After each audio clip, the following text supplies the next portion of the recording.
This is DD India. You're watching Express News, a program where we bring you top 100 news of the day. I'm Tanvi Taneja. Let's begin. Day 5 of India's winter session of Parliament kicked off at 11 a.m. on Friday. However, it was stalled as both houses of Parliament adjourned till Monday, the 2nd of December, 11 a.m. Indian Standard Time. In the session, the draft of the Joint Parliamentary Committee on Waqf was tabled in the upper house of the Indian Parliament, in which it was proposed to extend the tenure of the committee till the last day of the upcoming budget session. India has been re-elected to the UN Peace Building Commission for 2025-26. As a founding member and major contributor to the UN peacekeeping, India is committed to continuing its engagement with the PBC to work towards global peace and stability. India's Communication Minister Jyotiraditya Scindia said in a press conference that the first edition of Ashtalakshmi Mahotsav is to be held from December 6th to 8th, 2024 at Bharat Mandapam by the Ministry of Development of Northeastern Region. 3-day Mahotsav will showcase the artisanal crafts, vibrant textile industry, spiritual strength and cultural richness of the Northeast. The mascot Purvi represents the rich biodiversity, natural beauty and landscapes of the 8 regions. This event will highlight the importance of the Northeast region on a global stage. Mahayuti leaders Devendra Fadnavis, Eknath Shinde and Ajit Pawar are in Delhi to discuss the seat-sharing formula and reach a consensus on the Chief Minister's name that will be accepted by all alliance partners. India's Finance Minister Nirmala Sitharaman reached Patna on Friday for her 2-day visit to Bihar. During this visit, she will distribute loans worth 1,300 crore rupees among the youth of the state. The great-grandson of tribal icon Bhagwan Birsa Munda, Mangal Munda, passed away on Thursday in Ranchi after sustaining injuries from a road accident. India's Law Minister Arjun Ram Meghwal provided an update on judicial vacancies in response to a query in Parliament on Friday. The minister stated that there are currently 2 vacancies in the Supreme Court, 364 in High Courts and 5,245 in District Courts. In a joint operation, the Indian and Sri Lankan navies intercepted 2 fishing boats smuggling narcotics in the Arabian Sea. Aerial surveillance and naval assets led to the seizure of 500 kg of crystal meth. The boat's crew and narcotics have been handed over to Sri Lankan authorities for legal action. A statement of intent on cooperation on design and development of electric propulsion systems for the Indian Navy was signed between the Ministries of Defence of India and UK in Portsmouth. The signing was part of the 3rd Joint Working Group meeting of Electric Propulsion Capability Partnership. The Indian Coast Guard rescued 6 fishermen and 4 workers stranded at Kadlow's Chemplas jetty in the South Indian state of Tamil Nadu. The jetty, located 2 kilometers into the sea, faced worsening weather conditions. The Supreme Court has ordered the trial court to halt proceedings in the case concerning the Shahi Jama Masjid in Sambal until the Mosque Committee moves to the High Court. A state transport bus met with an accident after it lost control and overturned near Bindravana Tola village in the Gondia district of Maharashtra.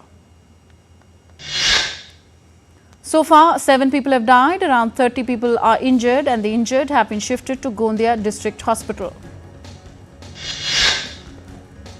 Chief Minister Eknath Shinde announced that the families of those killed in the accident will be provided with assistance of 10 lakh rupees through the state corporation. Health Minister of India Jagat Prakash Nadda has said that Pradhan Mantri Ayushman Bharat Health Infrastructure Mission aims to strengthen health and services delivery and public health infrastructure in the country. Replying to supplementaries in the lower house of Parliament today, the minister said activities under the mission is construction of around 18,000 building-less sub-centres as Ayushman Arogya Mandir and establishment of over 11,000 Ayushman Arogya Mandir in urban areas with a focus on slum and slum-like areas. The offshore areas of India encompassing territorial waters, the continental shelf, the exclusive economic zone and other maritime zones is now open for exploration.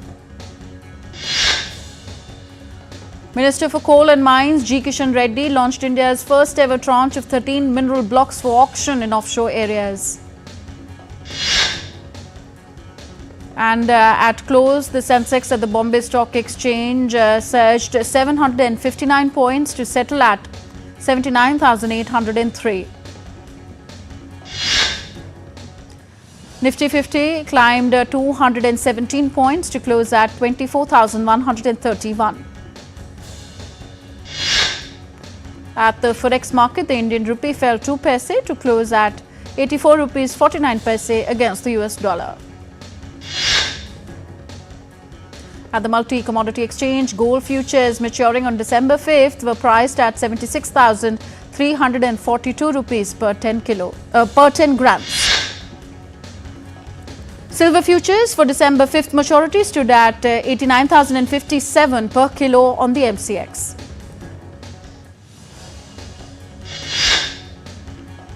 UK Member of Parliament Bob Blackman has condemned the attacks on Hindus in Bangladesh. Addressing the British Parliament on Thursday, Blackman said that Hindus in Bangladesh are now subject to death, with their spiritual leader being arrested and their houses being burnt. The Environment, Forest, Climate Change Advisor of Bangladesh's interim government, Saida Rizwana Hassan, has said that no discussion was held to ban ISKCON in the country.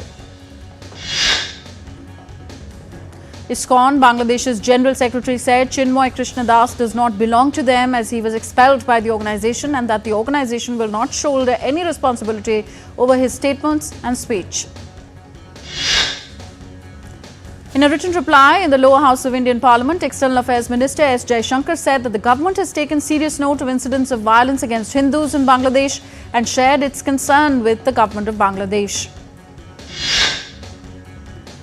The minister said that the Indian government had expressed serious concerns regarding the attacks on a puja mandap in Dhaka and the theft at the Josheshwari Kali temple at Satkhira during Durga Puja this year. Taiwan on Friday reported an increase in Chinese military activity around the island, detecting over 41 PLA aircraft and vessels around the island.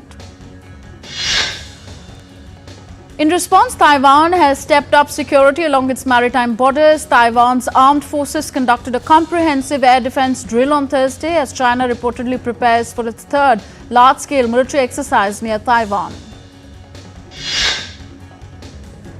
Iran expects talks with European powers in Geneva on Friday to be tough and serious, an Iranian official said. He also added that Russia and China will be briefed about the outcome of the meeting next week. Russian President Vladimir Putin threatened to strike decision-making centers in Kiev with Russia's new hypersonic missile. Ukraine reports no fatalities after the attack, but more than 1 million Ukrainians are left without power as 12 targets were struck. French President Emmanuel Macron arrived at Paris Notre Dame Cathedral on Friday for his last visit to the fire-ravaged landmark that has undergone more than 5 years of reconstruction work before it opens for the public next week.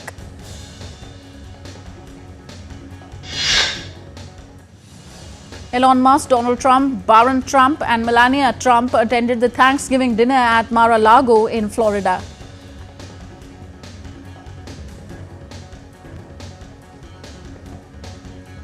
Voting began in Ireland's general election on Friday morning, in which Prime Minister Simon Harris's ruling Fine Gael is seeking an unprecedented fourth successive term in office.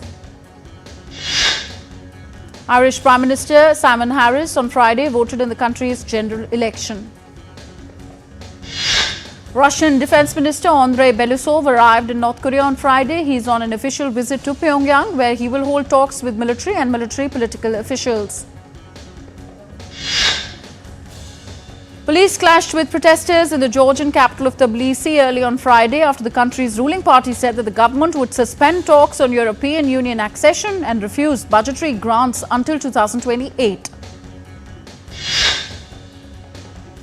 India participated in the 10th Global UNAOC Forum in Cascale on the theme United in peace, restoring trust, reshaping future, and highlighted India's multicultural ethos that is founded on the philosophy of Vasudhaiva Kutumbakam.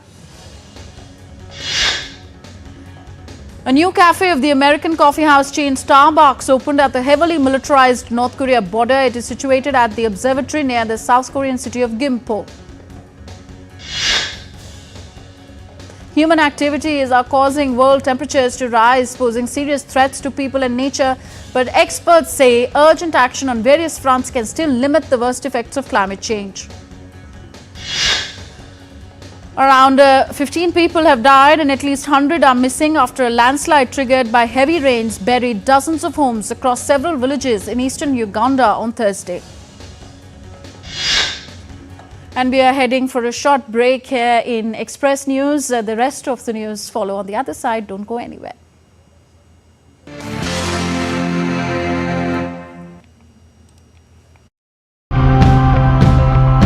We are living in times where things are changing at an unforeseen pace. And at the forefront of many of these positive changes are strong individuals who are looking towards the future. Through the stories I tell, I try and sort of reignite that intuitive sense of how close we are to nature and how much there is to learn from it. Organic farming, it also helps you not only reduce the carbon footprint, but also help adapt because you are promoting natural farming. Very lightweight, but it makes you feel that you don't have to eat too much. In this NFT channel, we use net cups with cocoa peats on it. This helps to penetrate the roots. There will be nutritious water flowing through the channel that supplies essential nutrients for the plant.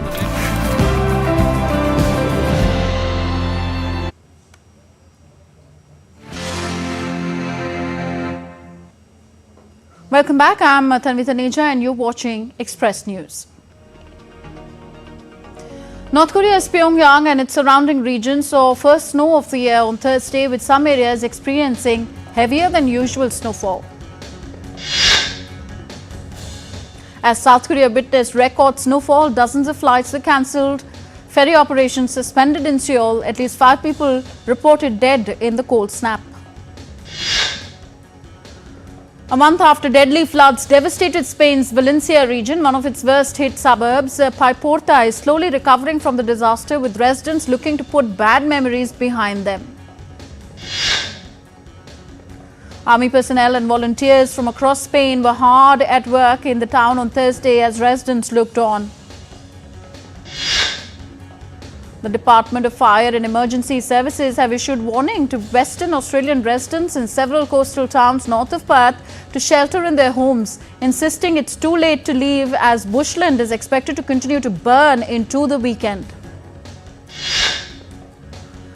As Cyclone Fengal approaches the coastal districts of Tamil Nadu and Puducherry, schools and colleges in Puducherry will remain closed on Friday and Saturday.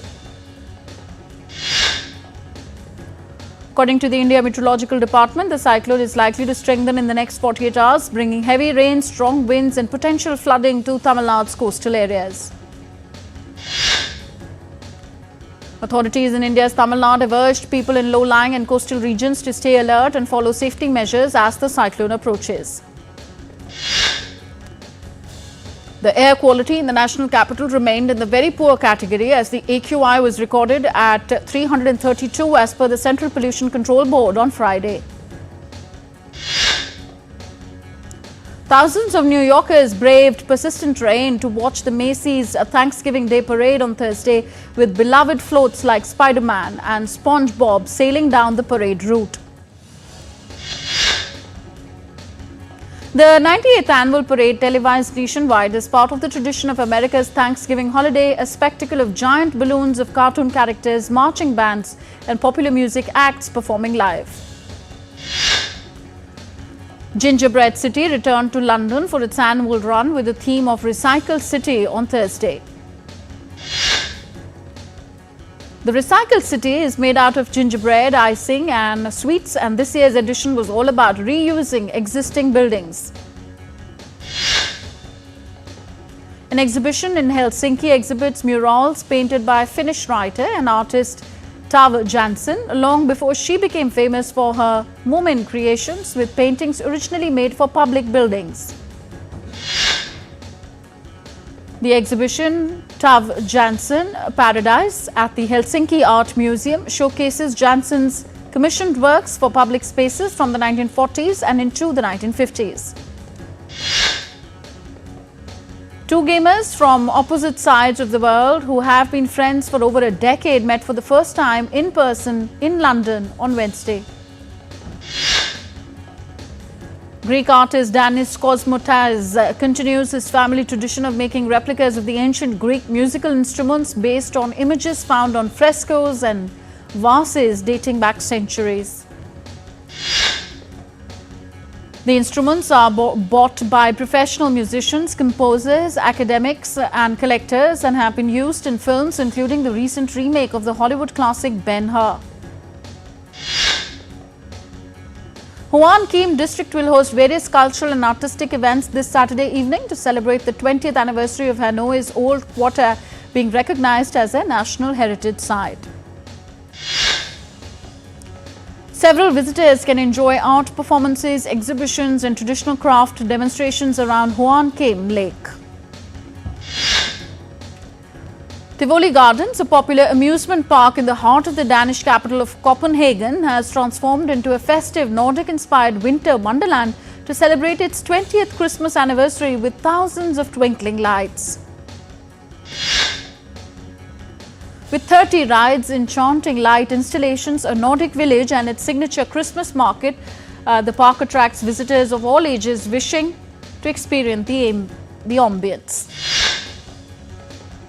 Craftspeople in the western Japanese prefecture of Hyogo are busy making porcelain figurines of snakes, the oriental zodiac symbol for next year. A pottery studio in the Izushi district of Toyoka City has been producing zodiac figurines in traditional porcelain called Izushi Yaki each year for more than half a century. K-pop girl group New Jeans declared that they will terminate a contract with their agency ADOR as of midnight on November 29th, saying ADOR has neither the ability nor the willingness to protect New Jeans. The official trailer for the hotly anticipated second season of Squid Game was released by Netflix on Wednesday. The first season of Squid Game became Netflix's most watched series of all times when it was released in 2021. Sean Diddy Combs will remain in prison as he awaits a trial after a federal judge denied his request for a $50 million bail package. Grammy-winning singer Dua Lipa has arrived in Mumbai for her highly awaited performance at the Zomato Feeding India concert, which is set to take place on November 30th. Four-time Grammy Award winner Ed Sheeran is all set to bring his iconic tour to India and will cover 6 places including Pune, Hyderabad, Chennai, Bengaluru, Shillong, Delhi in 2025. Bollywood film Ishq, released in 1997, completed 27 years of its release. Actors Ajay Devgan and Kajol celebrated the special day. Superstars Hrithik Roshan and NTR Jr. will be seen locking horns in War 2, for which they will have a 15-day climax shoot for the upcoming film being directed by Ayan Mukherjee. Pyar Ka Panchnama actor Sonali Sehgal welcomes the first baby with husband Ashish Sajjani. The teaser of Indian actor Ajit Kumar's much-awaited film Vidya Muyarachi was released on Thursday. A memorial and a museum will be created in Tiruvallur, Tamil Nadu to commemorate the life and legacy of famed vocalist S.P. Balasubramaniam. And India will be back in action in a pink ball tour match against Australia Prime Minister's 11 at the Manuka Oval starting November 30th. Indian batter Shubman Gill, who had missed the first test at Perth due to finger injury, is likely to play the second test in Adelaide. Harry Brooks' brilliant 132 not out helped England finish at 319 for 5 at stumps on day 2 of the first test against New Zealand in Christchurch. Pakistan secured a 99-run victory over Zimbabwe on Thursday, riding on Kamran Ghulam's maiden ODI century to claim the series 2-1. The International Cricket Council and PCB is likely to come to a conclusion regarding the schedule of the much-awaited ICC Champions Trophy 2025. Indian fast bowler Siddharth Kaul announced his retirement from Indian cricket on Friday. The 34-year-old ends his international career with 6 caps, 3 apiece in T20s and ODIs. India's Women's T20 Premier League WPL's auction for the upcoming season is set to be held on December 15th in Bengaluru. The Delhi cricket team on Friday made history by becoming the first team in T20 cricket to use all 11 players as bowlers in an innings against Manipur in India's domestic T20 cricket tournament. The Indian junior men's hockey team secured a narrow 3-2 win against Japan in their second Junior Asia Cup match in Muscat on Thursday. A 68-member Indian team will take part in the Asia-Pacific Deaf Games, which will take place in Kuala Lumpur from 1st to 8th of December. Grand Slam champion Iga Swiatek has been handed a 1-month suspension after testing positive for the banned substance called trimetazidine. In football, Manchester City's Rodri and Erling Haaland are the sole nominees from the Premier League in the Best Male Player category at the 2024 FIFA Best Awards. French midfielder Eduardo Camavinga suffers a thigh injury during Real Madrid's 2-0 Champions League loss to Liverpool. Manchester United marked their Old Trafford debut under new manager Ruben Amorim with a 3-2 win against Norway's Bodo Glimt in the Europa League. Jadon Sancho's crucial assists helped Chelsea secure a 2-0 win over Heidenheim in Germany and maintain their flawless record in the Conference League. So that's it in Express News. But before we go, India's public broadcaster Prasar Bharati has recently launched Waves, entering the field of OTT platform. Waves provides a complete infotainment ecosystem of digital media to OTT audiences. If you want great content for free, then download Waves today. I'm Tanvi Taneja from all of us here in New Delhi. Thank you for watching Express News. Namaskar.